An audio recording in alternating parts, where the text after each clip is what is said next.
Like we always do at this time, I go for mine, I get to shine. Now throw your hands up in the sky. Go for mine, I get to shine. Now throw your hands up in the sky. Microphone check, 1, 2, 1, 2. Wow, we just blew out everybody's eardrums here at the Twist Up in Los Angeles. This is the first time, we're streaming live now to 250 people, and we've got 7 people in the audience here live for the program. Can we see the live audience? We'll pan. We have a robotic camera that actually is hooked up to a cable system. Can we see the panning robotic camera? This is incredible technology. There it goes, the robotic camera panning through the audience, and people just screaming, going crazy here. It's incredible. And as you can see, we've just increased the audience from 7 to 13 people. It's incredible. The sold-out Twist event. Tyler, thanks for setting this up, pal. Everybody loves the director of corporate development and strategy, Tyler Crowley, is here with us, and Tyler Cam. Where's Tyler Cam? There's Tyler Cam. So Tyler's here. The good news is it's working. We actually have a good number of people here. There's like about 50 people here who stayed to the end. Thank you for staying. That's very cool. And there's 250 people watching live, which is very cool. And the podcast is doing very well. So thanks for having us here to the people at Twist Up. I heard the event went pretty well. How was the event, everybody? It was good, yes. People seem to like the event. Tyler, how was the event this morning? You were here? Had some good speakers? I didn't get to see any of them. Oh, you were setting up. I was here for the party last night, which was actually pretty good. I'm sure you were here for the party. I think that's partly why there's not so many people here today. Right. Well, now, isn't that... I'm a little confused. This is Twist Up, but I went to Twist Up like a couple of months ago. It was a party. Correct. And now Twist Up is a conference. With a party. Got it. When people come for the party, and they stay for the conference. That's right. Most places, they come for the conference, they stay for the party. Correct. Here you come for the party, stay for the conference. Correct. Got it. All right, well... it's L.A. after all. We've only been doing This Week in Startups for about 9... Is this the 10th episode? According to our hardware over here, it's number 10. Number 10. So has anybody ever seen the program before? Some people? Yeah, oh wow, okay, good. Wow, we've got, actually, of the 13 people here, 4 have seen the program. So the program is pretty straightforward. I get a ton of emails from people asking, like, how do you raise venture capital? How do you get an angel investment? How do you hire somebody? All these like sort of business questions that you get as an entrepreneur. I'm sure you get them too, Chris. Yeah. And so I said, this is really hard to answer the same questions week after week. We should just put a microphone on and a thing and just do a show. And so I asked Leo Laporte, who does This Week in Tech. Anybody listen to This Week in Tech in the audience? There you go. Everybody listened. All 16 people listened to This Week in Tech. And so we sort of modeled it after that. Leo was nice enough to let me use the name This Week In. And actually, he's very cool about it. He's like, I don't know the trademark to This Week In, use it. But I just felt like you got to ask the guy because he's sort of a classy thing to do. He's sort of like the king of it. So I was like, do you mind if I call it This Week in Startups? And he was like, sure, go for it, rock on. The program is pretty simple. We start out with Ask Jason, which is a bunch of questions. Then we do an interview with somebody who's really interesting, a CEO of a startup company. That's you, Chris. And this week we have me instead. Yes. And this week we have you instead. No, that's you. And then we do the news. That's it. That's the whole program. So let me introduce my guest. Chris Tolles is here. He is the CEO of Topix.com, which is a local news aggregator something. He's going to explain what it is during the interview. But also, interestingly, he was one of the founders of New Who, which became the Open Directory project, which many people know as DMOZ. Right. And so welcome to the program, Chris Tolles. Thank you very much. Thanks for coming. Thank you. Okay, and so also at the beginning of the program, we have to thank the sponsors. I don't know if my laptop comes up on the screen here, but DNA Mail is a very cool sponsor who sponsors the show. There you go. I should maximize my screen. DNA Mail, if you guys are like hosting your own email server, that's insane as a startup company. You should just give that to somebody else to do, and that's what DNA Mail does, right? Yeah. You don't host your own web mail server. We always say we use mailstreet.com, which we have our issues with any mail provider, but they do a pretty good job. We don't host our own stuff. Right. So DNA Mail, awesome. Thank you for sponsoring the show. And they came in and they sponsored the show for like 20 episodes. It was amazing. WebSpy is a really cool company that... You ever have this issue where you walk around your office and you see like you happen to walk by like 4 monitors and all 4 are on Facebook, and you're like, is everybody like, and 2 of them are your monitors, whatever. But what this software lets you do is monitor, not like, you don't monitor your employees and what they're doing.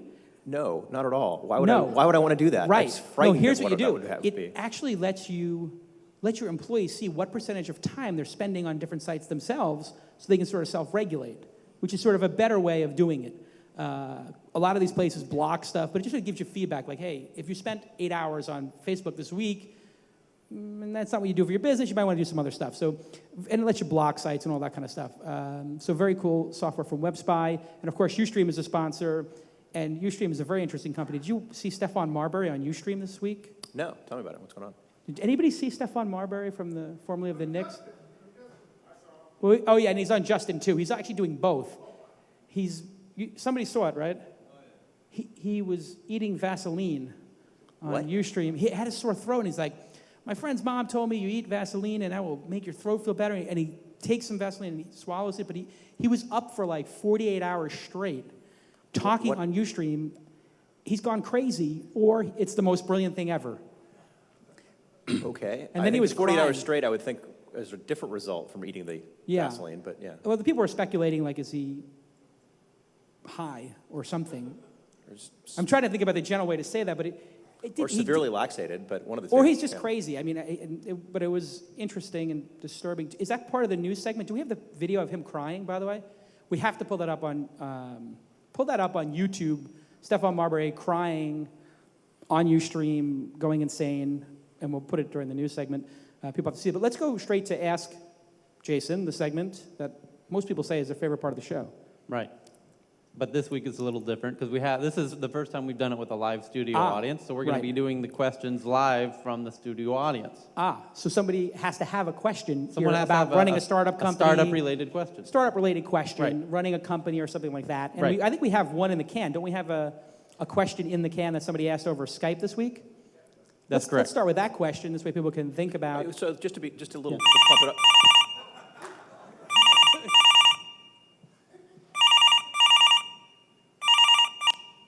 That's ridiculous. That's pretty funny. Okay, so let's play the. Oh, you're gonna have to come. I was going to say that you've got 2 exits. Yeah, We've got 2 exits. So for the most part, we have something to say about this stuff. yeah. So, We've sold companies. There you go. Right, started them, failed. Often. Awesome. Right, exactly. We've run full speed into walls. Again and again. Again and again. So we have the first question. Great, let's do it.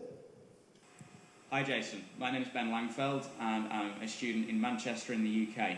I've got a question that relates to revenue models, mainly in media industries, but it can also cover other sectors as well. We all know what has happened and is happening in the music industry, and we're all braced for a similar destruction of revenues in the news media as well. The problem in these industries, other than figuring out a new model for revenue generation, is knowing how quickly changes are going to happen. For instance, pretty much nobody in the tech sector actually reads a print newspaper anymore, and the masses will surely follow, but when is the question? Similar sort of things are happening in film and TV.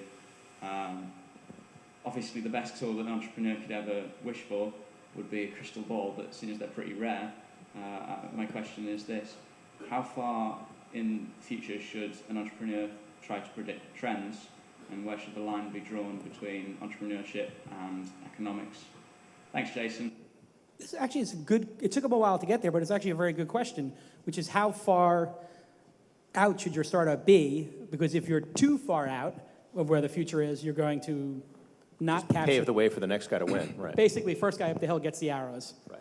So if you're 6 Degrees or Friendster or Rise, you run up the hill, and then MySpace and Facebook get the prize. So how do you know you're too far ahead? I always think I like to go into a space where somebody's pioneered a little bit, and then but they haven't commercialized it. So when I looked at blogging as a business, there were people blogging, but nobody had really commercialized it yet. They hadn't sort of figured out the business model. So I like to see a little bit of activity, street-level activity, sort of cutting-edge people playing with something, and then try to figure out what's the business model that could be laid on top of that. Yeah, I think you're right. I think that there's definitely In social networking in particular, that seemed to be the case. I mean, like MySpace and Facebook certainly took the lessons of Friendster and took the lessons of other folks in that space. I actually did something called Spoke Software. We tried to go after enterprises. I remember Spoke. And that was, yeah. you were, in fact, you wrote the first coverage, I think, of Spoke was on the social software. In fact, I bought the first ad on the social software weblogs. But I think that there are people who seem to just hit it out of the gate immediately, but it might not be the commercialization, but seeing that there's a problem is the other part of it. Like seeing, like in the case of Google, everyone talks about them, but search was a large and well-established space. Google saw that there was a huge opportunity in actually providing something that was much better and had a technology to do that. So I think that, yeah, getting out there with a technology without a solution is a good way to wander around for a while. So yeah. Yeah, you know, we're just starting up the TechCrunch 50, you know, interviews for, sorry, I'm losing my voice a little bit, for September, and I just saw a technology yesterday that somebody's pitching, and I can't say what it is because it's all under NDA, but I just thought, wow, this is a technology in search of a market, right. in search of a solution, and the way you can always tell this is by actually talking to the people doing something. So when we did Weblogs Inc., before we even launched it, I started blogging personally, and just doing it every day, and doing 2 or 3 different blogs, including the social software one, and I had lunch and coffee with every blogger I could find and just talk to them open-ended for an hour or two. I think it's a critical way to know if you're too far ahead, you know, or just far enough ahead or, you know, behind. Well, this guy also had asked about the news media in particular, and it's something where we have a lot of experience in actually having newspapers as partners and watching people kind of, you know, 8% decline quarter to quarter in newspaper revenues right now and subscribership. So that one, it doesn't necessarily provide an opportunity. Other people going out of business is not necessarily an opportunity. That's something that's, you know, in media especially, the advertisers have not shifted on buying on the web as much as the declines would indicate. And I think you have to take a look at that. Like, where is the money going is another part of that in terms of looking ahead. Yeah, I mean, revenue destruction is one of those things that just because if the revenue is being destroyed, that doesn't mean value is necessarily being created somewhere else. It could just be going away. I mean, if you think about newspapers as an example, everybody's so upset and this emotional response. My God, the newspapers are going away. But what does the San Francisco Chronicle or the LA Times do that's so unique and awesome that ESPN, New York Times, Wall Street Journal doesn't? You know, and 25,000 bloggers covering what they used to cover, right? Exactly. Like, so it's not like there's something that there's so much massive redundancy in these newspapers. What does the 25th person at a local newspaper covering Michael Jackson's funeral add to the party? The other thing, to get back to a specific question, basically your startup probably has a lifespan. It's not going to be 25 years before you make a dollar. You probably want to basically be able to get funding in it. Let's say you start, somehow either get revenue or funding in the first 6 months to a year, and then you're supposed to actually either, you know, make something of yourself in the first 2 or 3 years. So I would say more directly, if you can't be cranking some revenue in 2 to 3 years, you might want to, you know, bring in your expectations. That'd be the that's actually another good sort of indicator. If the business can't, if people aren't willing to pay anything to be involved in the business, there's no revenue stream. What's the point? I mean, unless you're Twitter and you can just go on forever without making a very money. large amount of money in the bank, and yeah, you know, it's okay. Well, that's the other strategy too, right? Just raise an insane amount of capital. Okay, we have a question from the audience, so maybe they could introduce themselves and ask a question. Right. So right over here, handsome young man with Francisco Dow here has a question. Hey, Jason, Chris, I'm the producer of Twist Up. Mike, I had a conversation with some people recently. Chris, you mentioned that your startup has a lifespan. On the Yes. on the internet, is it inevitable that a company will go stale? In other words, you know, Friendster started, they went stale. Then it became MySpace, and I think Mike's gone, so Facebook's now the popular one. Is it? And you see it. I mean, AOL was once the top dog, and they've kind of gone stale. So, you know, as much as an internet company thinks, okay, we own this spot, and we're going to own it forever, do you have a 3-year span, and then people lose interest? I think that you have a serious need to get, I don't say big, but well-known as quickly as you can, because the newness is a huge part of what the tech business covers. The tech business wants to cover new. Once you're around for a while, you better have some revenue. I mean, I guess the other side of it is there's sort of whether you have buzz, and then there's, hey, whether are you making a dollar, whether you've got a sustainable customer base. And like Flickr, for example, which got bought by Yahoo, a lot of people use Flickr. It's not talked about it anymore as much. And again, it's part of Yahoo, so it's a little hard to say this as a startup. But there are people who are Salesforce, right? Salesforce has a lot less buzz. It's a publicly traded company worth billions of dollars, and I think that they've done very, very well, even though I don't hear much about them anymore, even though, you know, that guy on top keeps talking about Tibet. I think that you have to substitute buzz for revenue or for a sustainable business. That'd be my take on that. Yeah, I mean, there are two markets. There's like the bubble we live in and what Robert Scoble thinks of your product. Yeah. And then there is like what, no offense to Scoble, but, and then there is, you know, is it a real business? Yeah. And so, you know, actually it's a good sign when Robert Scoble stops talking about your business because that means you're probably onto the revenue stage. I mean, he's not going to talk about Dig anymore, but I'm certain, even though Dig is not the darling of TechCrunch or, you know, Robert Scoble, it's making more money now than ever. Right, exactly. So it's a great question, and I think you have to pick which thing. And I think people get, yeah, of course, follow up. It's your show, man. What do you want? Man. No, not right now. I give the show to you. So I get there's the buzz end, so you use the example Salesforce, but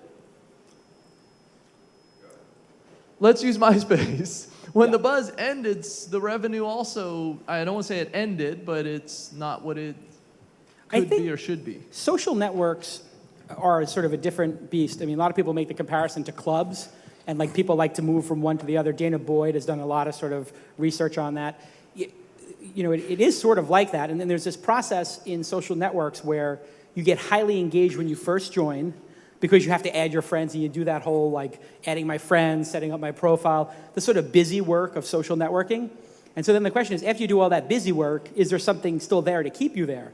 And what is the thing that keeps you on MySpace? Your friends writing on your wall? That's not strong enough to keep you there. Facebook? What's keeping me on Facebook? Nothing really. I don't really get much out of Facebook anymore.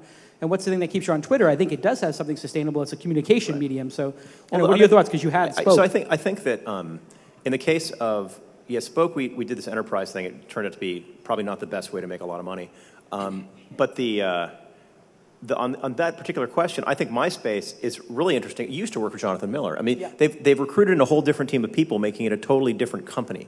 Like, they've got people, I mean, I know a lot of the guys there. You've got Mike Jones, you've got Jason Oberfest, you've got Jonathan Miller, you've got Mike McAdam. You've got these people who are, you know, veterans of taking, let me point out that Jonathan Miller and that same team took AOL, a company that we both had experience with, and they reinvigorated AOL in a time when no one thought that was possible. So I think that if you actually had a turnaround team to go on, I would pick those guys. And I think that it is like a club, but it turns out new coat of paint, you know, new promotions. Yeah. I think that you've got a big opportunity because everybody's already got their MySpace thing. It's like, come home to MySpace, right? It turns out they have a lot of usage, and they have a core music and band thing that I think they could turn around to something interesting. So I would not write those guys off with the amount of traffic and Rupert Murdoch at the top.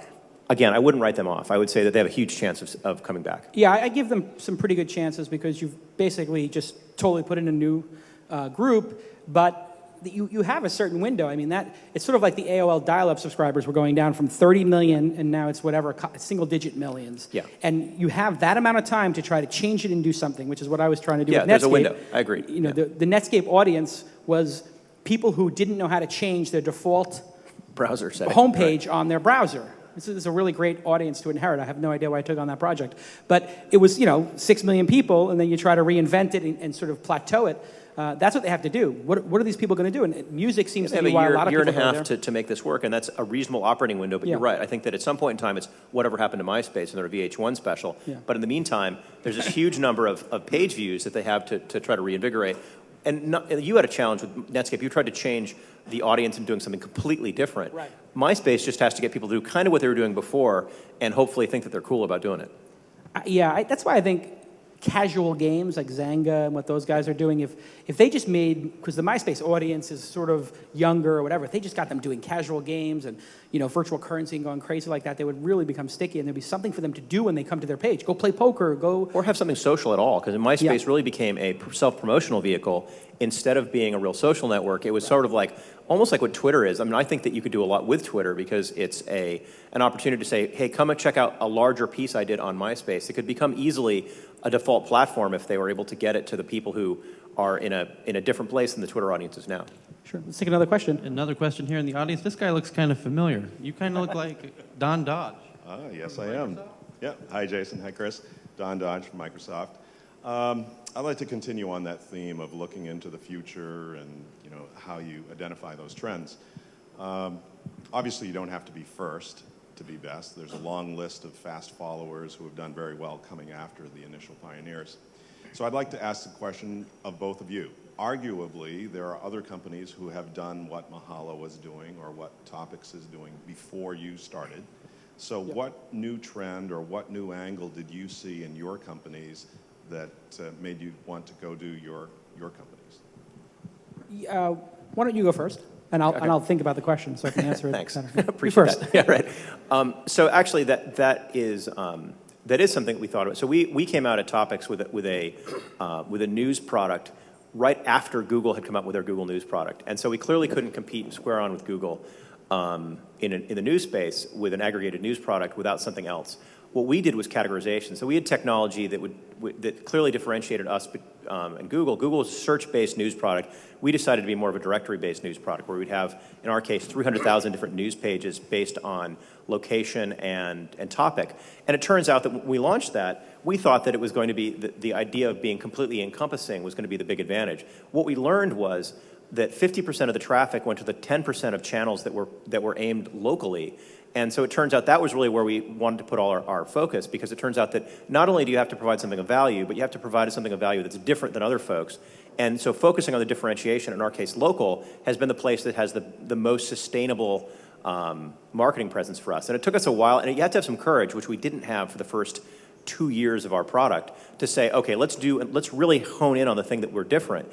And eventually when we went there, the advertisers and the customers or the users that we have are much more tied into Topix, because we realized, hey, it was about the local as opposed to being the all-encompassing news product. And I would say once you've got that, then you actually can compete. Like in the case of Google, they launched the local zip code level local news. Now, I wouldn't write those guys off, but they did that the day after my birthday, which was great. It's like, thanks, guys. But it turns out that really hasn't been a huge focus for us, because they've really taken the Google News audience and given them a local piece, as opposed to going after the greater audience with local news. And then we also decided to put in some differentiation in terms of community. So we put in a bunch of people to be able to comment back to the news. And what we learned was doing a search product against something Google is doing, kind of hard. But if you gave people something completely different and something that Google could not follow you, which is they have no desire to go into the whole user-generated content space, that worked for us. So yeah, I would say concentrate on the differentiator and get there as quickly as possible. If you're launching something that's in the same space as other people, like in MySpace's case, I would say that they went after music and they went after all the folks that Friendster didn't want to have, which are people sort of self-promoting a false identity, perhaps. So again, I think it's the differentiator. Yeah, and I think as an entrepreneur, you sort of see data points that start supporting your argument, and you triangulate on a market. So search is obviously a big market, and it's a big problem. And Google doesn't want to get into content, and Google doesn't want to do community building. It's not their speciality. And in fact, the only company that really would want to do that is Yahoo, with their Delicious acquisition, Flickr community-based images, which is also an incredible search product. It's probably the best image search available. Out there, yeah, absolutely. Out there. Delicious, the best sort of social search product out there. But they couldn't put it together, and also Yahoo had answers. Right. And so watching the trends, actually in other markets, in this case Korea primarily, and also Japan and China, people had built new types of search engine that were maybe 50% algorithmic search, and then the other half was community-based search, Q&A, content, and so we saw an opportunity there. Somehow, if you mix search, content, and knowledge exchange, Q&A, you're going to make some kind of a page, a topic page, that is going to be fulfilling for people. And so that was our observation, was that there was some innovation left, and that the innovation would come through humans and community. Another question? Yes, another question in the audience here. A very talented audience here, apparently. Chameleonaire. How you doing? Hey, Interesting what's up, man? panel. All right, I just want to, my question deals with what do you think is the best way to launch a business? Well, thinking of MySpace, Twitter, Facebook, online you see all these articles and they're always talking about, their business models and how they're going to monetize these businesses, right? And I always wonder which one is the best one to do. Like, can you launch something? Should you have a business model first? and think about how much money you're going to make and how you're going to monetize it, and then you start launching it. So the fans and the consumers that are going to be on this social network is going to actually, be accustomed to the way it is? Or should you just launch it like Twitter? And Twitter's becoming real popular right now. Everybody's jumping on it, but then you see all these articles talking about how they're going to monetize, how they're going to make money. Do you think it's best to get the audience first and then worry about monetizing later? Or should you already have the business model set and then be like, this is how we're going to make money, and then we go? This is a great question. It depends on how much resources you have, I think. If you have a decent amount of resources, you're able to raise venture capital, you can take a long approach like Twitter has taken, or even Facebook took, which is, let's not worry about making money. Let's worry about building an audience and building a product that people love. And a lot of VCs will give a hard time to their entrepreneurs, and you've probably experienced this. Why are you worrying about revenue right now? Just get to 1 million customers and see how they like the product. Don't even think about revenue. Just make a product that people love, focus 100% on that. And then there's other people who, when the market is down, when it's a bad market like it is now, they start riding people like, oh, you have to make money, you have to make money. If YouTube or Facebook or Twitter wanted to maximize revenue, they could put up trailers and roadblocks and instantly have tons of revenue. And I think that's what savvy investors realize. So I think it's good to have an idea of what the revenue model is and then raise money, build an incredible product, and then focus on monetization. But if you don't have the ability to raise money, obviously, you're going to need to make some money to keep it going. So yeah, there's a card game called Hearts where there's a strategy called Shoot the Moon, which is if you go for it, you win big, and if you don't, but if you lose a little bit, you lose everything. And I think that is kind of what goes on in startups. If you look at the biggest guys in the web space, all of them didn't worry about revenue for a long time. Well, Google, Yahoo, the other folks in their YouTube, none of these guys worried about making a dollar at first, and what they worried about was making audience. And so the marketer in me would say, get to the dominant place in your business as quickly as possible. Try to just tell everybody that it doesn't matter for as long as possible, because if you can actually, I think that certainly in the web space, the key is to create a monopoly. And if you look at anybody who's making money, they become the dominant player. And I can't think of anybody who's extremely successful who has not essentially created a choke on everybody else trying to get in their space. It's really hard to do that, and most times you're gonna chicken out. Like, I certainly am a fan of actually getting to the middle and making a fair amount of money for my investors and my team. But if you're gonna make it big, I think you have to look at the audience first and foremost, and the people who really do, it's almost like they don't sell out accidentally. Like, if you look at Larry Ellison at Oracle, he tried to sell all his stock. He tried to get rid of his company, and no one would buy it from him. And then all of a sudden he's like, damn, I'm the second richest man in the world. If you look at Google, there were several times where Google came close to getting acquired that you find out in the buy and buy. And they tried to sell for like a lot less than they could have gotten just because they were, like in 2000, it sucked. And they couldn't. They didn't quite get what they wanted. And they sort of built market share, and then they stole the Overture model, and bam, they're in business. Life is good. A lot of people, though, don't have this problem with figuring out a business model. Like if you're Microsoft or Salesforce, actually success equals dollar success. But they really concentrated on selling marketing. If you look at Salesforce, they put way more money into marketing to be very unprofitable for a long time to become the #1 player in the market. So even if you have a business model, it's really a bigger question, which is, do you focus on instant revenue or do you focus on market share?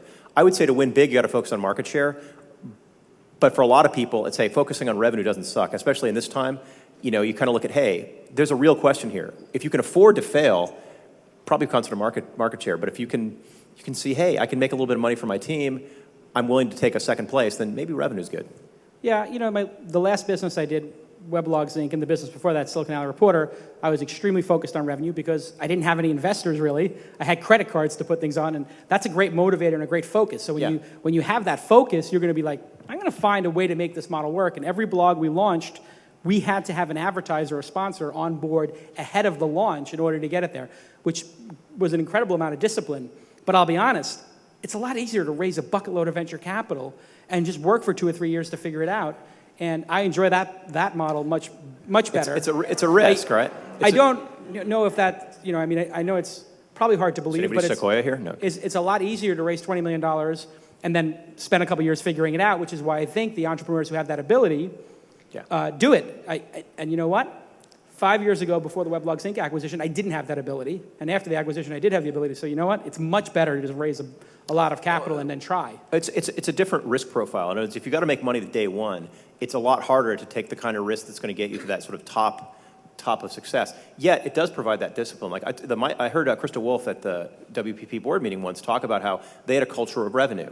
Now again, Facebook, not so much the culture of revenue. They're much bigger now than MySpace is. Yet I would say that MySpace, one of the things I think that those guys can pull out of there is that those guys are focused on revenue, and at some point in time, that's going to be a very valuable skill to be able to sort of reinvigorate. So if you can't afford to fail, or if you're paying out of credit cards, you just can't make that bet. It's a very different place to be than if you've got 10 million in the bank. And what I like about the sort of different models is you can try those different models depending on the type of business. If you're doing Facebook and the prize is whoever has the entire social graph, or Twitter, whoever has the entire short messaging system of the internet, those are multi-billion dollar, $5, $10, $15 billion value businesses, maybe more, maybe $100 billion value business like Google. You can take that moonshot. But if you're building a blog network or something smaller, a magazine, or good point. You can try the build revenue model. If I'm building a podcasting company, and maybe someday it would be worth $10 million or $20 million, you don't need to raise all that capital and put the pressure on you. And so much the size of the prize basically matters in terms of what kind of risk you take. Yeah. Basically. So I mean, you wouldn't take $10 million in investment to open up one hamburger joint. But you might take $10 million in investment to open up an In-N-Out Burger, franchise and build that brand over 200 locations. So you have to sort of right-size the investment for the opportunity. Yeah. Jason, one more question here from the audience. I have Brady Brim DeForester, an LA entrepreneur here. Thanks, Tyler. So time and time and again, I've seen startups that expend a lot of resources, energy, and focus on obsessing over their competition.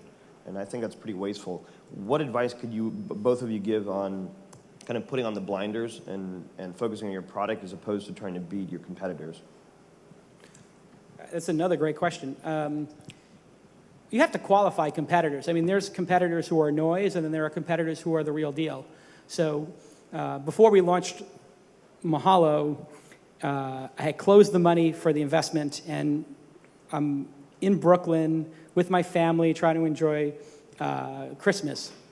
And Jimmy goddamn Wells decides, while I'm in Brooklyn, bastard, I'm going to start a human-powered search engine. He just drops it in the middle of some, Guardian or BBC interview. And I start going insane, that's my idea. I just raised the capital for that. I was launching that in May. And I am on the phone with one of my venture capitalists, both. I'm like, this mother, I'm going to destroy him. I am going to kill him. And I'm getting crazy. He's like, well, that's great, but let's just focus on our product, whatever. And he came out, and it was pathetic. It was terrible. His product was horrible. And I was just like, wow, I was actually worried about Jimmy Wales' ability to build something that's viable. Well, I'm an idiot, And then I just watched him over time just do, blunder after blunder, and before finally giving up.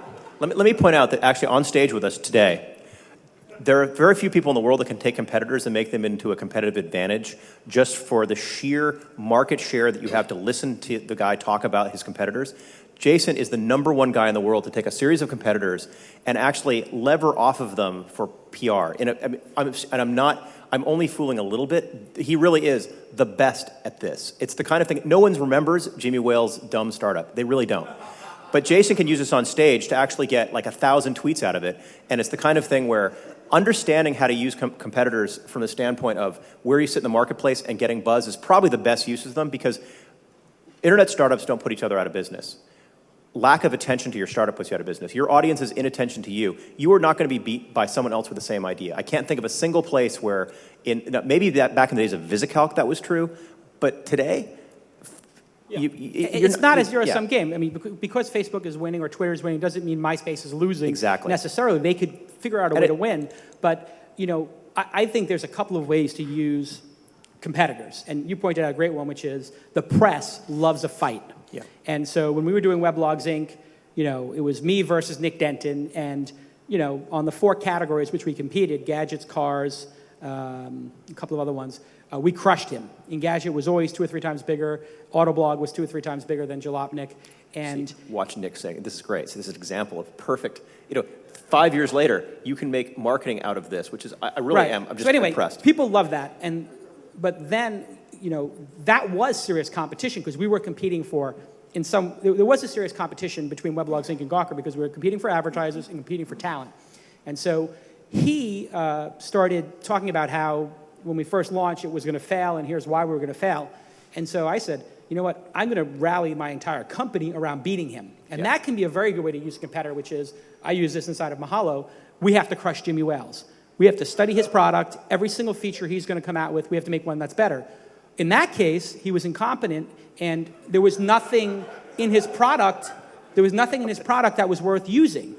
So we sat there over lunch and looked at it, and we had a roundtable discussion. Everybody was like, this is terrible. Why would we copy anything here? This is just pathetic.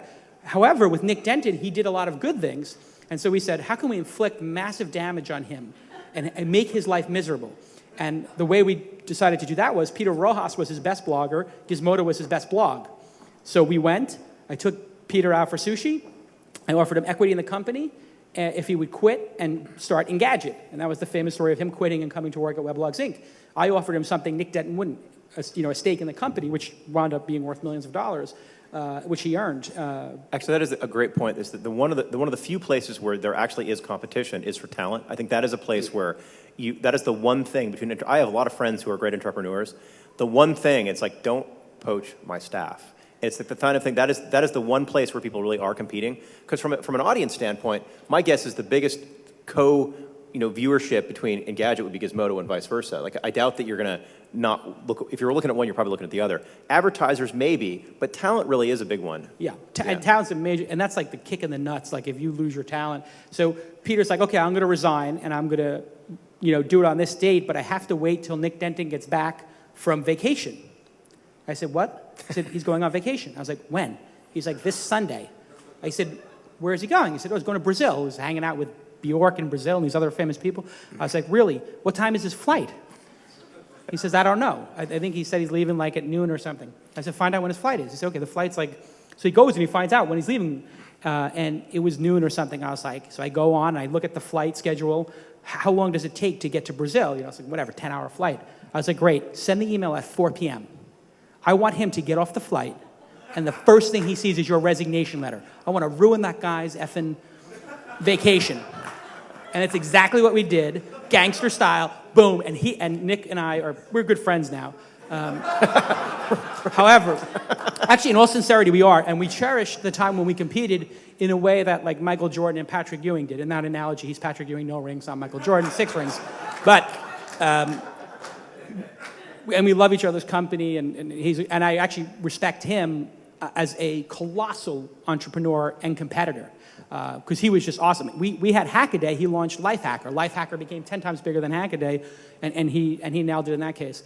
But I think you want to get under their skin too because you can distract them, and it's also link baiting. So you have to understand how to fight up. Jimmy Wales and Nick Denton were the establishment, in each of these metaphors. So fighting with them is good. But then, if like some dinky little company wants to fight with you and they're, 1/10 your size, don't engage. So I have people all the time who are like, open letter to Calacanis, trying to get me to sort of tweet it to 75,000 people. I'm not going to do that. And what I always do when they try to do that is I direct message them and I'm like, oh, thanks for the blog. And they're like, oh, are you going to respond? I'm like, no. Or I'll send them a private email. So you always fight up, and, I think talent is the way to really ankle somebody. I just don't see, the other thing, though, is you have to be careful about getting so, caught up in competing with someone who's tiny. Like each of you are going after the 50 different people that you have as an audience. It's much better, in that case, in my opinion, to kind of band together with folks and try to raise the entire space. Like if it turns out on the web right now, you want advertisers to buy into your space. Maybe you should talk with each other to make sure you're saying the same thing so that when a given advertiser hears about the sector you're in my case it might be local, like I don't want to compete with the outside-in guys. What, I'm going to go after the 25 people that they have right now? They're great guys, but like, it's like one of those things where, hey, I really like those guys, but I can't, their audience isn't strategically interesting for me to try to take. And likewise, I don't think what we have is necessarily something they can go off and grab that easily. What we can do for each other, though, is that we can talk about the importance of local. And I can talk to Mark Josephson and say, hey, why don't we say sort of the same thing here so that when Procter & Gamble hears my local story, maybe hears his local story, it's much more likely they'll buy us together as opposed to one of us instead. So there's a lot of guys in the local space right now. If we all say the same things, it's probably much more effective than if we're trying to bash on each other. So honestly, that's probably the way to go with And that actually happened all the time with Weblogs Inc. and Gawker. Every time we went to talk to an advertiser, we basically educated them on Gawker and why you should advertise there. And every time they met with somebody, they would meet with Sonos, and then Sonos would advertise on Gizmodo, and then they'd come over and advertise on Engadget. We would get somebody Ford to advertise on Autoblog, and then they go by Jalopnik. So a lot of times you're evangelizing the same sort of space, and you're not as different as it seems, you know. Yeah. But it's a great question about competition. Time for one more? Sure. Okay. Francisco running the show here, so I'm going to throw it back to Francisco one more time. This is the first time in the last 3 days I've had a chance to think, so I got all kinds of questions. TechCrunch 50 companies, you just opened the applications, or they're opening soon. When you're looking at the applications, I mean, I get this sometimes. Someone will submit for this, and they'll say, we have 17 revenue streams. Yeah. And I'm like, what are you kidding? I mean, maybe theoretically, you got 1, 2, maybe 3. It's like Walmart saying, we got 17 revenue streams. No, you got 1. You sell stuff. Whatever else you make on the side isn't really... for an entrepreneur, or even you guys are obviously both entrepreneurs, exited, is it smart to really look and say, look, I'm going to look for every 16, 17, 35 revenue streams, or do you really just want to say, look, I'm going to figure out a business that has 1, 2, maybe 3, you know, legitimate revenue streams? I think it depends on who you're talking to. You know, if you go into a VC, you could be like, here are all the possible ways in the world to make money. These are the, 5 we think are most, connected to our business. And in our heart of hearts, we think this is going to be the big one, but we're going to try these 5. And we just want to let you know with these 3 slides that we're not stupid and we know the other 11. But the truth is, any business can have 1 or maybe 2 revenue streams. Yeah, it kind of depends on what you mean by a revenue stream. Like in your case of Walmart, you say they sell stuff. Well, they might look at, for example, online sales versus in-store sales as 2 revenue streams. In-store, they might say we have like grocery and other stuff. And then maybe you have to think a lot differently about grocery. I don't know. In our case, at Topix, we have, I would say, sort of 2 major revenue streams. There's stuff that we sell news feeds to people. Go to the front page of CNN. Hey, they've got the Topix News as their local news channel on the front page of CNN. ESPN has the same thing. MapQuest has the same thing. That's one revenue stream. In other ways, we sell advertising. But I have like 100 different ways to sell advertising. So the question is, does that, like, for example, the fact that we have a direct sales force and a bunch of business dev deals, are those different revenue streams or not? And then how much do you have to do differently to deal with that? So I think that's the real question as an entrepreneur, is what do you have to do differently, and how do you have to decide to divide up your resources as opposed to putting them all behind one thing? Correct. And we should go to the next segment of the show, which is the news. Lon, come on up. And look at Lon brings his own microphone. It's the news with Lon Harris, which I think there is a... Where's his slide?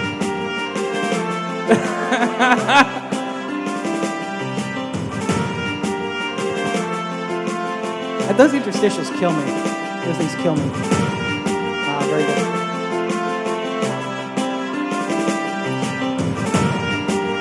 Hey, Tyler, if there's a tea to be had, can we just play that introduction for like 20 minutes of the epic news?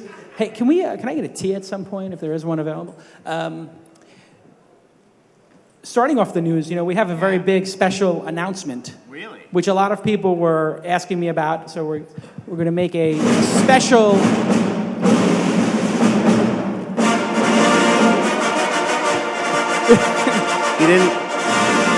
You didn't think to bring any graphics packages with you? No, we should have brought some graphics. You really should. By the way, that special announcement thing is great, but you have to make it even more absurd. Like, it should go like fireworks and then like, even more crescendo and just be absurd. So this was a seed investment I made that has turned into an acquisition, and that we're going to actually launch on December 10th. And so I'm very excited about this. I'm going to show you guys you're the first to see the alpha version of this. This is really an alpha, but it'll be in beta December 10th. So can we see the new acquisition here? There it is. And that is my daughter, who will be here on December 10th. No, we didn't buy Yahoo Search. That was Microsoft. No. But anyway, I've been sitting on this news for a long time, but last week we found out or this Monday I found out we're having a girl. Congratulations. Very nice.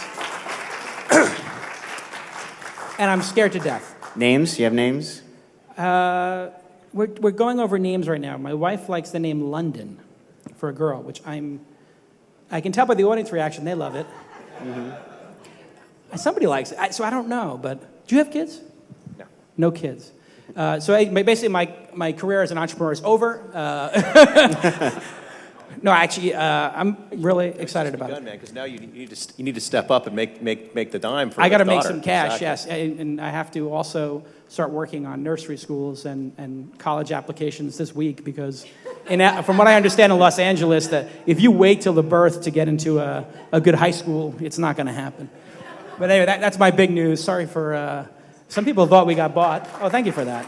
Yeah, they were saying the rumor was that Mahalo got Mahalo acquired. had been acquired. Yeah, no, not yet. I got all excited. We did break 8 million uniques, which was pretty good. That's not bad. All right, so what, Lon, now that we've done your news introduction, what is in the news? Well, we're gonna start with the Deadpool this week because we have a very special triumvirate Deadpool. There's 3 companies that we're gonna put in the Deadpool this week. The first one, most famously... Wait, if we're doing the Deadpool, isn't there a Deadpool graphic? Is there a Deadpool graphic? I believe there is a Deadpool graphic. Could we just make the show all animated graphics next time? Ouch. It is a really disgusting looking Deadpool. Are you streaming this over Real Player or something? It's terrible. So what the Deadpool is, for those of you who don't watch the program, every week we talk about a different company that is gone and what we can learn from it. We don't do this to sort of make fun of or whatever, but failure is the common denominator amongst successful people. And so Jimmy Wales having a complete total train wreck with Wikia Search. Yes, it's a failure, but it means at some point he will succeed. Does it? Does it really? Perhaps. So who do we have as the candidates for the Deadpool? Well, first and most discussed this week would be Yahoo Search. Microsoft and Yahoo have announced they will team up in the fight against Google. Yahoo's going to begin relying on the Microsoft Bing search engine and Ad Center advertising platform. Yahoo stock plummeted in the wake of the announcement. There was no upfront cash payment, no long-term revenue guarantee. Microsoft CEO Steve Ballmer said that was just people didn't get it. That was the problem. They just didn't understand what he was going for. You publicly refer to the deal as the equivalent of Yahoo committing ritual suicide. So why are you smarter than Steve Ballmer in this case? What do you know that he doesn't know? Well, no, I think for Steve Ballmer, brilliant move. I mean, search is, I think, the first most important business of the 21st century. I mean, there's going to be DNA sequencing and all kinds of other things, flying cars. Are there flying cars finally? They're going to come. Yeah, I've been waiting. waiting. It's about 4 years away for the last 50 years. So is Tesla working on that? Yeah, absolutely. So it's an incredible deal for Microsoft, obviously, but I just think for Yahoo, it's insane to take something where you have 20% share and not be innovating relentlessly. If you look at what Microsoft did in the last only really, 18, 24 months, they got serious about search. They bought PowerSet. They spent money on marketing. They got a new name. They took a bunch of risks in terms of the graphics and how to present search. These are all things that Yahoo could have easily done. They didn't. Microsoft kept raising the stakes. Yahoo kept playing on their heels and not doing any kind of innovation. I mean, they could have been integrating Delicious and Flickr content and doing all kinds of interesting things with the search interface. They have not, Yahoo has not innovated in search for a decade, with the exception of one project, Yahoo Boss, which I think is brilliant. So I think if I was a Yahoo shareholder, I would be insane. However, I'm not a Yahoo shareholder, and I think the people who are Yahoo shareholders are fed up, and they capitulated. And that's why they brought Carol Bartz in to get a deal done and then to move on to some other space. But to be second place in what is the most profitable, important race is very valuable. And if Microsoft wants your business that badly, that means it's a good business, right? That's why they want it. So I think it's a disaster for Yahoo to do it. However, it's done. It is what it is. I think Yahoo as a company is going to have a really tough go of it. Just by getting 88% of the revenue from the search? Yeah, you know what, they're going to, on their site. Right. And what they're going to do is they're going to do exactly what Google did to Yahoo. So this is the second time Yahoo is going to get eviscerated by a competitor. You're going to go to Yahoo and search, and it will say in the corner, powered by Bing. And 5 years from now, 3, 4, 5, 6 years from now, if Bing continues to develop as a good search engine, people are not going to type in the 5 characters, they're going to type in the 4 characters. They're going to go to Bing.com, just like people did with Google. Yahoo made Google as a company by syndicating search. The first place most of us experienced Google was on Yahoo with the Powered by logo. That's exactly what's going to happen right now. Yahoo fell for it twice. It's going to go down in history as one of the worst deals ever, perhaps worse than AOL Time Warner. What do you think, Chris? Does that still not work? Yeah. So I agree with you that this is just strategically a disaster. That being said, it might be a disaster that was foreplayed, forecast way earlier. Because, I mean, Carol Bartz came on. I think this was sort of a deal handed to her. I used to work for Carol at Sun, and I wouldn't count her out either. That being said, I totally agree with your points here. I think Microsoft is in it to win, and I think they've got, an executive in search went up to Microsoft a couple years ago, and when he was talking to them, he came back to me and said, when I said, how are you guys going to win about this? They said, we have $38 billion of the cash in the bank, and our credit's pretty good. We're serious. And I thought that was an indication of, you keep looking at these guys, and they keep on failing and failing and failing and failing on the web. Like, nothing Microsoft has done on the web really has mattered very much compared to other folks. This is one they're not going to be willing to lose. And that Ballmer guy, he's nuts. He keeps doing this. I love him. He's crazy. So yes, the whole idea, it's like, you could just see him here giddy. It's like, this is great for Yahoo. It's like, all right. So I think that you're absolutely right. On the other hand, I think Yahoo has a huge display business, a great team of people, and you're right. They've capitulated in a very important part of the race. Yet their entire company now can be focused on something else. And so, what is that something else? That's what I keep hearing. Like, they're the biggest. Yahoo is free to pursue a display advertising business that actually free they know how to email. do. Yeah, I mean, they have a lot of content. They are the biggest. They are maybe it's the second biggest site on the net now. They have a huge amount of display to be able to monetize, and they do it really well. And they've got a bunch of people. So, for example, in your old business, essentially in the blogging business, they could actually go off and just say, hey, we're going to be about content. Now, content, of course, is worth 4 cents on the dollar to search, as my friend Mike Markson pointed out a couple of times. But still, it's worth a lot of money. And I think that you could actually be a pretty successful company. And the other thing is, the market has discounted Yahoo because they can't compete with Google. Every time they open their mouths, it's like, but Google's better, but Google's better. Now they can finally say, hey, that's Microsoft's problem. We're really good in this. So from a shareholder returns... compare us to AOL, compare us to News Corp. Yeah. They could actually, potentially from a shareholder return standpoint, maybe they just couldn't win the search battle. So if they get out of that, maybe they can raise their stock price higher by just saying, we're not in this space, because Wall Street's stupid. Wall Street wants to basically tell you what your business is like. If Wall Street can tell you what your business is like, you're not doing a very good job. Carol Bartz is now taking control of what she can say her business is about. Right. And I think that's the one valuable thing they could pull out of this. So that'd be my consolation prize to them would be that. Yeah. Well, Don Dodge, congratulations to Microsoft. What's the reaction on the campus? Are people excited? Are people like, yes, we did it? Yeah, everybody's happy. It's a great deal. We love it. There you go. And, is Microsoft back? Is it like, it's like one of those things like it's like the Romulans in Star Trek? It's like, we're back. I mean, is this it? Is this it, Don? October, Windows 7 is coming. I think anybody who discounts Microsoft's resiliency and ability to iterate is crazy. What they did to Lotus 123 and WordPerfect, and many other competitors, even look at Xbox. I mean, when they said they were going to go after PlayStation, people were like, what? Microsoft versus PlayStation? Nintendo, though, was it 70 million to 50 million or something? I mean, like Xbox has done amazing well. It's the number one thing Microsoft's done in the last 10 years. But you've got Nintendo, and no one, the Wii is also cute and stuff, but they're mean. Oh, it outsells 2-1, but I mean, having 50 million Xbox consoles, right? I think it's awesome. 34 million. They've done very, very well. It's a huge, multi-billion-dollar business. I mean, it's fantastic. So who else is going in the Deadpool this week?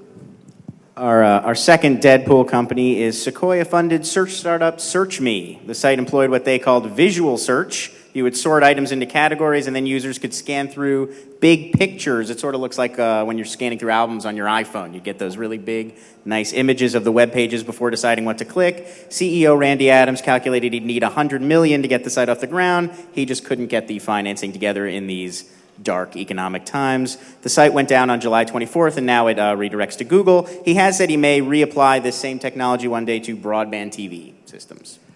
Yeah, I think... I have to be gentle here. It's a fellow Sequoia company, but bad idea. Can't say it, That's gentle. More. That's gentle? Yeah, that's the gentle version of me. No, listen, they tried. That's great, but I don't understand how flipping through an image of the web page is more efficient than reading it in text. And I think a lot of times visual interfaces, they play really well when you demo them at a conference. you'll get a lot of credit at Foo Camp for doing some crazy visualization, and Tim O'Reilly will love it, and, great, you're like Web 2.0, but like, when Kevin Rose showed the dig visualizations of like the bees pollinating the stories and stuff like that, everybody's like, oh my God, that's incredible. And then nobody ever saw it again. And that's the fact about visual interfaces for things. How many people flip through the album covers in their iTunes? Does anybody do that? Or do people search and order things by, title? Does anybody here flip through the album covers to pick their songs? Well, I the don't other see one downside of person that raising is their hand, so yeah. if all your music is pirated, it just looks like a note. You don't see the image. I've heard. Yeah. Anyway, visual search. Maybe I understand if you're on your couch and you're flipping through web pages, but why would I be flipping through web pages on my couch? I'll give you one though. The guys at RIA, they figured out that the visual they did the same thing. They did facial recognition, and what they figured out was that you wanted to be able to do this with consumer products. So they did a visual search on consumer products, and you go to them, and they now have, I think it's ilike.com, and they did some testing, and they have 1,000 images on the page. People want to buy things, and they have not like 10 or 50 or whatever your product manager from AOL would think, but 1,000. They did the A/B testing and realized that they put an infinite number of pictures on the page to the point where your browser starts to cry, and that works in terms of selling stuff. And that's a visual thing that people like. Shopping, they want to buy the picture. So you can do it, but you have to kind of go from where they thought they were going to be to where they were going to make money. Pictures of shoes? Good. Good. Exactly. Web pages? Bad. Right. I don't think it's going to work. Okay, next one. Finally, this week we have NewsGator Online, their RSS reader. They are now encouraging all their users by the end of August to forward all of their feeds to Google Reader. They are burying that. The NewsGator company is still going to exist. They're going to focus more on B2B and enterprise sort of social networking. I never saw the business model in having an RSS reader. I just felt it was something that would be included in. I mean, you remember back in these days, like it just felt like 20 of them. But some of them got bought by Google. Some of them got bought by, it was like, this is going to be something that's built into your mail client. It's going to be free. It's easy to build. What's the business here? It's like, there was a business in selling web browsers and selling email clients at one point, and then it got built into operating systems, and it was game over. It never felt like a real business. I'm surprised it lasted this long. And even RSS readers, I find I don't use RSS readers that much. I kind of get my news from TechMeme or people twittering links. Yeah, Twitter, my theory is that Twitter is replacing RSS for what RSS was supposed to be, which is, hey, I can now handpick a bunch of people pretty easily, and they'll tell me what to read, and which is awesome. Whereas RSS, eventually, it got cluttered, and you kind of like, ugh, I stopped looking at my RSS feeds. Well, it felt like work, too. Like, I used to use blog lines. It's like, okay, now I have to go into the folder for, augmented reality. Now I've got to go into the folder for Los Angeles. I got to clear out all these things. It's like, it's hard enough to clear out my email inbox, let alone clearing out all these RSS feeds. And it's too much news, and I want some layer of curation to get through it. And my friends on Twitter provide it for free. They do this level of curation that's better, and it's enough news for me to get through my day. I just click on the links and I'm done. RSS readers was dead on arrival. I never thought that would work. So, yeah, all three, Deadpooled. Hey, Dave Weiner, are you out there? Are you listening? This will be great. Well, Dave never had an RSS reader business, right? I mean, he's an RSS guy. That's true. It's like he is an RSS guy. Yeah, that's true. Let's not bring up Dave Weiner. No, actually, But actually, I do this. I say this in jest. I kid. I think that to ward off evil here, I think that the RSS actually has, from a business to business, the best thing is as a guy who takes in a bunch of RSS feeds and then categorizes them. RSS is the backbone of just making text available online. Has been great. That is a huge plus. As a human entity, not so much. Yeah, it's great enabling technology. It's been an awesome contribution, and rock on, Dave Weiner. That's right. Okay, next story. He's not back there this time, is he? No heckling from the audience. Oh, good.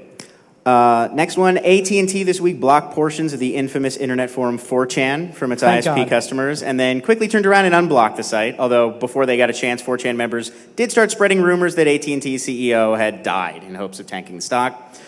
It's 4chan. AT&T later reported it was simply responding to a denial of service attack, and it was part of their standard policy, and 4chan ended up accepting some responsibility, though founder Moot also explained that he felt AT&T overreacted by blocking access to 4chan across the entire network rather than just affected customers. Is this a whole lot of grief over nothing, or are we finally looking at desperate need for network neutrality immediately to prevent this from happening? Well, let me start by saying AT&T sucks. I agree. Just right off the Totally bat, just based on like their data network and everything. So everybody knows there's a lot of suckage with AT&T, which sets them up for this story. Because everybody wants to hate AT&T because of what they've done to iPhone users and the iPhone being locked in and the data being so terrible. That being said, it's interesting how quickly we process things. Like, you know, it was like, oh my God, this is a net neutrality issue, it's censorship issue, and then immediately, like, it was like almost like the story got processed in 8 hours or 12 hours. On Tech Meme, the whole story flips over, you know, AT&T banning 4chan censorship to net neutrality, then flips over again to, oh, it was a denial of service attack, and then it's gone. People got to realize that AT&T has been lobbying for 1,000 years, and they're the best in the planet. It's like they are the big brother to the tech industry. It's the reason why we actually have the ability to get, like the content business wants to put all of us in, like all of Hollywood wants to put all of us in Bloggerland out of business through saying, oh, all of our content is ours, and you can't post a link. The guys who prevented us from getting put out of business, that'd be AT&T. They lobbied Congress and said, oh, by the way, copyright, libel, that doesn't apply to us. And by us, he means us, all of us in this room. It's awesome. So when Hollywood comes in and says, hey, that's a copyright violation, I'm going to sue you, it's like, ISP. And basically, it's great. So you got to give them credit for just as a lobbying organization, they're really good. Yes, they're evil. Okay, evil, no. good. Yeah, listen, they're a big telco. We're supposed to hate them. I mean, that's their function, right? That's their job. All right, so I can see that we have an amazing Lego-built Star Wars I'm sorry, this is a golden Lego trophy. Let's be clear, this is very valuable. This is a Lifetime Achievement Award for Jimmy Wales.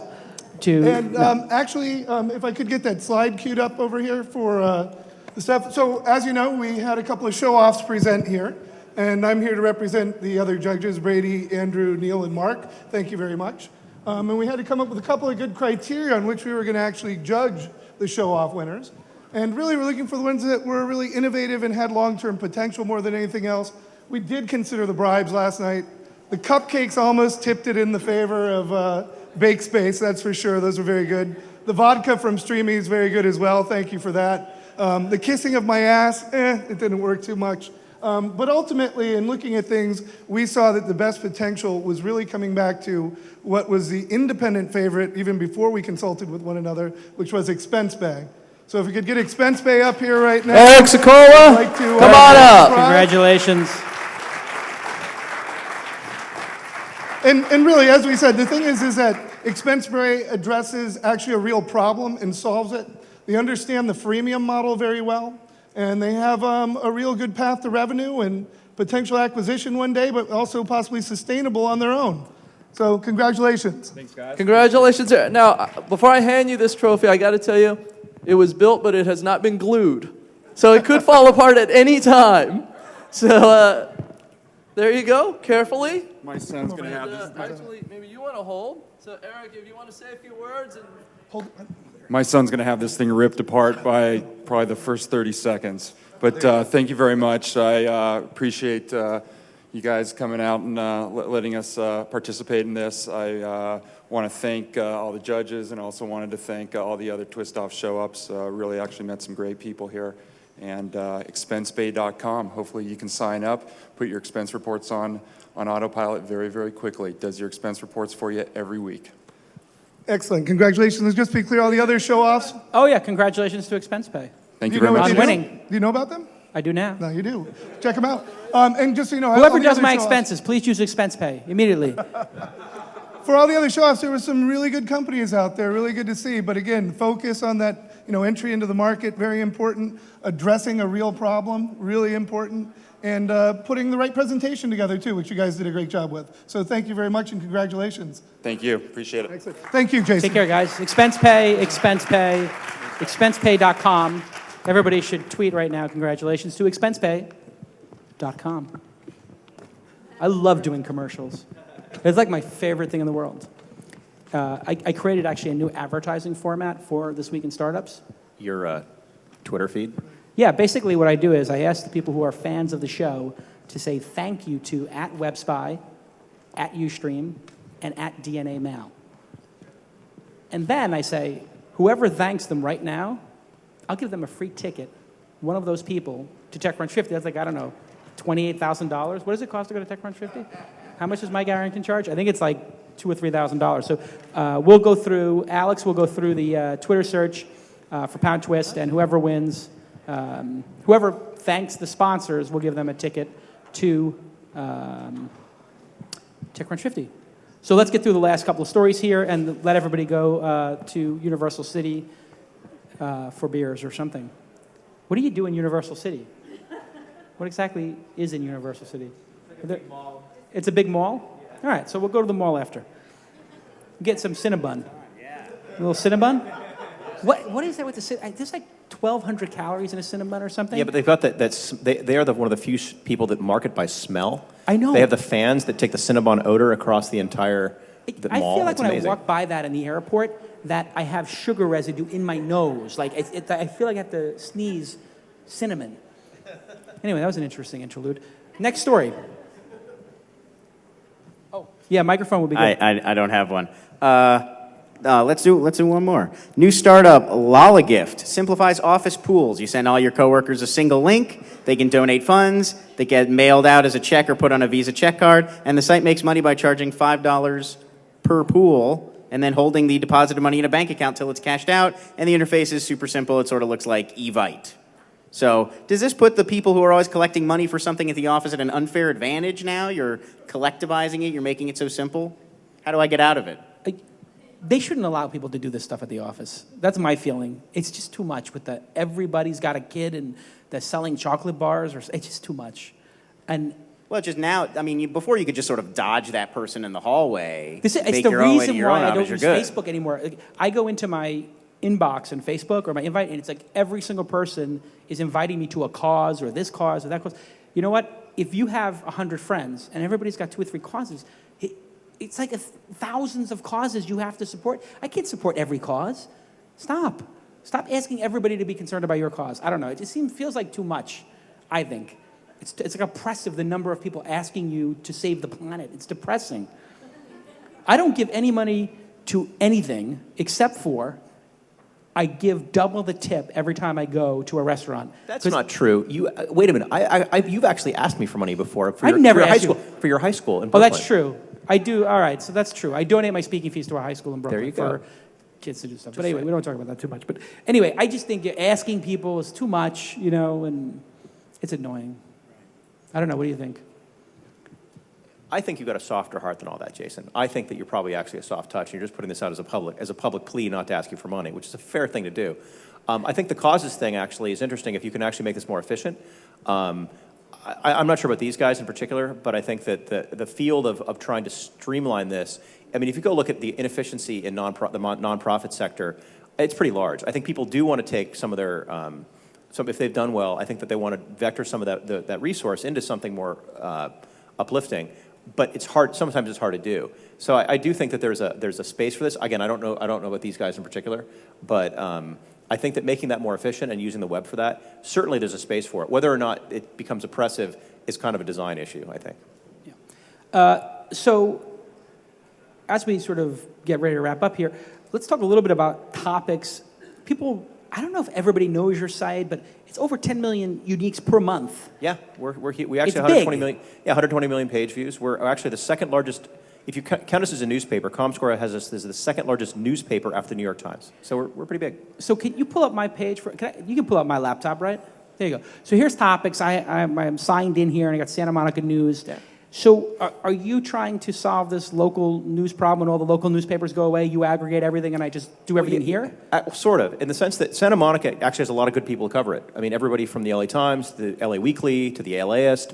The issue is, especially little towns. So you get out to, let's say, a little town in Ventura County, and you start getting into a place where there's not much in the way of news. We aggregate what's there. Like, that's the first thing we did, was we aggregated and localized news. So for Santa Monica, you're seeing sort of the first product that we did. But really what it comes down to is it's the commentary. And from an advertising standpoint, by the way, putting ads on a map, brands seem to like that. So that's the one thing from a monetization standpoint, saying, hey, if you put the Carl's Jr. on a map, for example, that works out pretty well. Or the Pep Boys. Oh, this is your ad unit? on top of Google Actually, Maps? so we have our ad units in there, as well as there's a little startup called Lat49 that gives us ads as well. So it is an ad unit as well as a potential useful thing. That actually will make money. Yeah. So the idea, though, is that what we really provide is community on top of the news. So, for example, especially in towns like, I don't know, Russellville, Tennessee, places like that where we have 5,000 people and about 1,000 posts a day. Basically, people coming in talking about the news. So there's not enough news. There's only about 20,000 news stories generated by the entire news sphere locally in the United States, and there's 30,000 places people live. So we're trying to bridge that gap by providing a platform for people to post stuff. Right, which I can see, like in this example here, the ACLU sues Santa Monica over homeless policies, which living in the People's Republic of Santa Monica, the homeless policies are insane. Yeah. But that's a whole nother show. There's a bunch of people here commenting about this. Yeah, and absolutely. This is something that's like a charged issue. It's a hard topic, yeah. And you basically take all the other news from all across every different platform that have a dateline of Santa Monica, put them together, and then let people riff on all of them. So it's a community layer on top of the news. And what's interesting, though, is when you get enough of that, they start putting in their own news stories. So instead of being just comments on the news, we have a forum for all of Santa Monica, and people can start saying, hey, by the way, do you notice that on the promenade, this guy's not picking up the trash or whatever, and no news stories covering it, but these guys are putting in their own original commentary, which is now 75% of the new articles on our site are people submitting their own stuff. And you think this maybe is what replaces local newspapers? It doesn't replace. Well, if they go away, it will replace some functionality of it? If they go away, then yes. But in general, I think that what's going on here is that we add for the folks that survive, we are an addition to, and also for bloggers. Like, we're not really a place to have a bylined blog. If you have a great local blog, like the LAist is great. But I think that there's a whole bunch of people who want to go out there and they kind of want to do drive-by comment. They want to come in and say, here's my take on this situation. And that's what we provide. So it's a different layer than either the byline blogger or the local news guy. But yeah, local newspapers are going to go from 1,400 in the United States to less. And so we're hoping to provide some amount of addition to the news stream in their absence. Awesome. Do we have a final news story of note? You want to do one more? The final news story. Final news story. Well, we actually have one about a company that was here, Jam Legend. It's a sort of guitar hero, but you play it on your keyboard. You hit the 1, 2, and 3 keys. Wait, what keyboard? On your computer. Oh, on a computer keyboard. It actually, yeah, the buttons kind of come down, and you sort of have to hit your keyboard just like you would notes on a Guitar Hero controller. This week, they added a new functionality. You can upload. I tried it out. It works really well. You can upload a song from your own library, and it'll just let you play it. So unlike Guitar Hero, where you got to wait till the Beatles clear the rights to their music, you can just put a Beatles song from your computer into Jam Legend. You can just start playing right then. It takes like a minute or two to upload. It's pretty cool. Have they been sued yet? No, but that was actually leading to my question because they are hoping to monetize. They want to charge you $5 a month to upload 100 tracks or $20 a month to upload 500. So do you think, how long until, because it will let you put a pirated song on, so I heard, I did not try it. It will let you upload a pirated song and then play it on their system. But you can't share it, it's just for you. It's just for you. So if they let you share it, they will be sued to all oblivion. If it's personal on your computer, they'll probably still get sued because that's how the music industry rolls. They'll just sue you for anything, even if they don't have a legal basis in it. Not that I have any experience with this of late. ASCAP, YouTube videos. But we're working out the ASCAP issue. I think it's kind of interesting, though, because there's a lot of cool new players in the music space. Like Blip.fm is here, which was my personal favorite, as well as I know those guys really well. I love Blip.fm. Yeah, so you should Blip, I think. I do Blip on Blip.fm. Okay. Every Friday, DJ Jason comes out and that's cool. DJ J-Dog breaks it down. 70s classics. We had some 70s classics last week in the office. Yeah, so you have to kind of look at the music business has got to figure it out. But this is one where they're starting. All of a sudden they get a new way of monetizing on this Guitar Hero thing. Everyone's happy. And all of a sudden these guys come out and go, well, we just upload your entire library. So I think you're probably right. I think that they are going to get sued just because. But yet, I don't know, man. Music, hard to make money in it. It's going to be going away. Except for the fact that I think because Guitar Hero is such a huge franchise, they're paying like millions of dollars to Aerosmith to make that version or something. They're backing up the Brinks trucks for some of those bands, aren't they? Yeah, I don't have the figures, but the Beatles deal was a huge deal for that rock band that's coming out with it's like 40 Beatles songs or something crazy. All right. Well, anyway, this has been an amazing... Oh, yeah. Somebody asked, what's up with Calacanis versus ASCAP? ASCAP sent us a letter and asked us to pay a license for YouTube videos, which I explained to them were hosted on YouTube. And they said, yeah, but we're at your URL, and the video is there. And I was like, they're like, how many views did it get, and how much money did you make? I'm like, well, actually, YouTube has that information because they're hosting it. And so the woman from ASCAP says, I said, but you can always take these things down. Did you send a DMCA request? And the representative from ASCAP, I'm not kidding, said, what's the DMCA? On that note, I'd like to thank the folks here at Twist Up for hosting us. I'd like to thank the 12 members of the audience for attending. No, it was great to have you guys. Thanks, Chris Tolles, for joining us. Awesome. Lon with the news. Amazing. And thanks to DNA, Mal, Ustream, and WebSpy for sponsoring the show. And we will see you next time on This Week in Startups. Like we always do at this time, I go for mine. I get to shine. Now throw your hands up in the